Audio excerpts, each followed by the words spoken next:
Američka vojna pomoć Ukrajini od 8 milijardi dolara predstavlja neverovatnu grešku i suludi čin, saopštila je danas Kim Yo-jong, sestra severnokorejskog lidera Kim Jong-una, i upozorila da se SAD i Zapad poigravaju sa vatrom u odnosima sa nuklearnom supersilom Rusijom. Kim Yo-jong je ukazala da Vašington pogoršava sukob između Ukrajine i Rusije i celu Evropu vodi ka ivici nuklearnog rata, prenosi danas Reuters.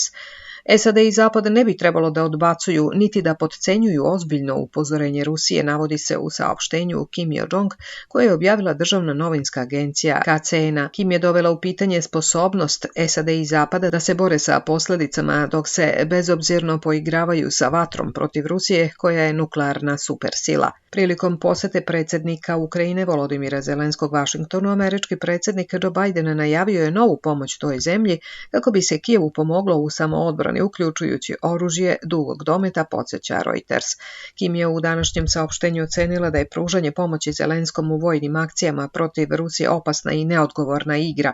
Kim, koja ima visoku funkciju u severnokorejskoj vladajućoj radničkoj partiji, često izdaje saopštenja o stavu Pjongjanga o političkim i bezbednosnim pitanjima. Ruski predsjednik Vladimir Putin je upozorio ranije da bi mogao da upotrebi nuklearno oružje ukoliko bi Rusija bila pogođena raketama. Severna Koreja se suočava sa optužbama da ilegalno snabdeva oružjem Rusiju, što i jedna i druga zemlja poriču.